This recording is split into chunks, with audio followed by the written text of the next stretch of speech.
పిత పుత్ర పవిత్రాత్మ నామమున ఆమెన్. క్రీస్తునాథుని యందు ప్రియమైన సహోదరి సహోదరులారా, మహిమకు తగిన పాత్రమా అని పరిశుద్ధ మరియమ్మ గారిని కొనియాడుతూ ఉన్నాము. మహిమకు తగిన పాత్రమా అని పరిశుద్ధ మరియమ్మ గారిని పిలుచుకునడం ద్వారా ఆమె వినయ విధేయతలను మనము తక్కువ చేసి మాట్లాడటం లేదు. ఎందుకనా దేవుడే ఆమెకు ఆ ఉన్నతమైనటువంటి స్థానాన్ని అందించినారు. అందుకే లూకా సువార్త 1వ అధ్యాయము 48, 49 వచనములలో మనం చదివినట్లయితే పరిశుద్ధ మరియమ్మ గారు పలుకుతూ ఉన్నారు, దేవుడు నా ఎడల గొప్ప కార్యములు చేసి ఉన్నాడు, ఈ దాసురాలి దీనావస్థను కటాక్షించి ఉన్నారు, ఇక నుండి తరతరముల వారకు నన్ను ధన్యురాలని పిలిచెదరు అని పరిశుద్ధ మరియమ్మ గారు పలికినటువంటి పలుకులను మనం గుర్తు చేసుకుంటూ దేవుడే ఆమెకు ఉన్నతమైనటువంటి స్థానాన్ని ఏర్పాటు చేశారు అని మనము గుర్తు చేసుకోవాలి.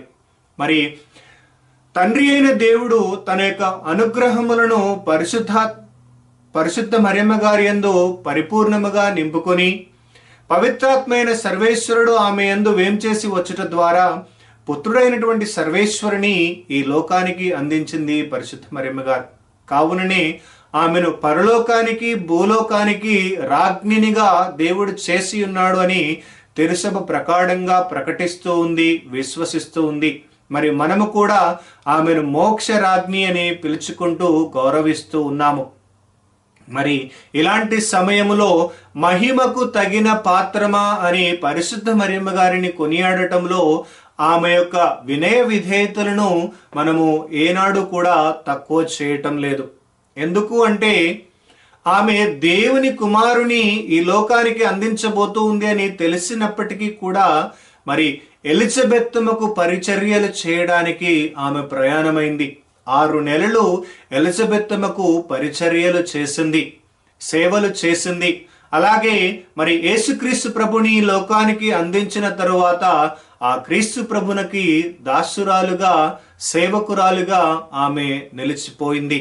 మరి అంతటి గొప్ప మాతృమూర్తిని మనము మహిమకు తగిన పాత్రమా అని పిలుచుకునట ద్వారా దేవుడు ఆమెను మోక్షానికి రాణినిగా చేసి ఉన్నాడు అన్నటువంటి విషయాన్ని మనము గుర్తించాలి.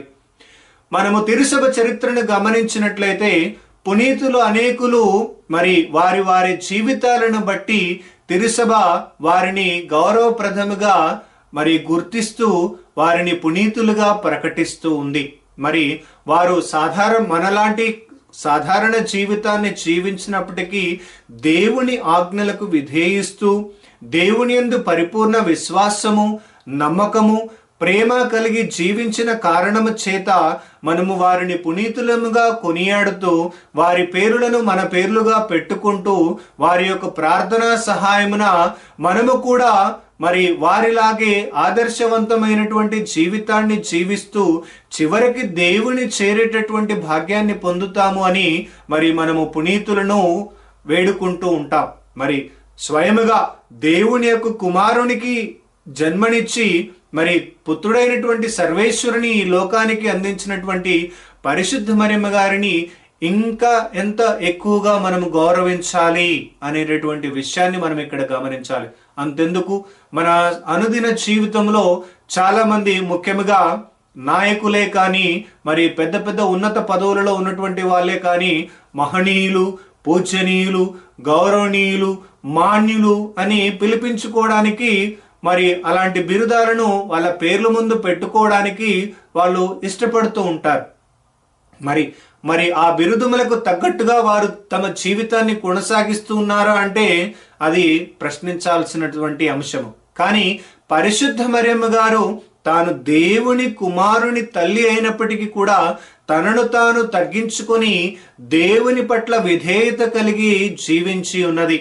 కావుననే ఆమెను మహిమకు తగిన పాత్రమా అని పిలుచుకున్నట ద్వారా దేవుడు ఆ అమ్మకు ఇచ్చినటువంటి గొప్ప భాగ్యాన్ని, మహత్తరమైనటువంటి భాగ్యాన్ని, మరి పరలోకమునకు రాణినిగా చేసినటువంటి విషయాన్ని మనము గుర్తు చేస్తూ దేవుడు ఆమెను ఉన్నతమైనటువంటి స్థానమునకు లేవనెత్తాడు అని మనము కూడా పరిశుద్ధ మరియమ్మ గారిని ఆదర్శముగా తీసుకొని మన జీవితంలో మంచి తల్లిదండ్రుల వలె, మంచి బిడ్డల వలె, మంచి భార్యాభర్తల వలె, మంచి యువతీ యువకుల వలె, మంచి నాయకుల వలె, మంచి పౌరుల వలె, మంచి సేవకుల వలె రూపాంతరము చెందడానికి పరిశుద్ధ మరియమ్మ గారు మనకి ఉదాహరణముగా నిలుస్తూ ఉంది అని, మహిమకు తగిన పాత్రమా అని పరిశుద్ధ మరియమ్మ గారిని పిలుచుకున్నట ద్వారా మనము కూడా ఆమెలాగే ఆ ఉన్నతమైనటువంటి స్థాయిని చేరడానికి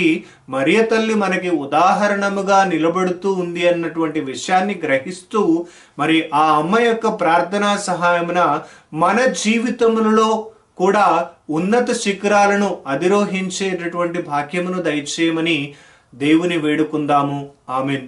పిత, పుత్ర, పవిత్రాత్మ నామమున ఆమెన్.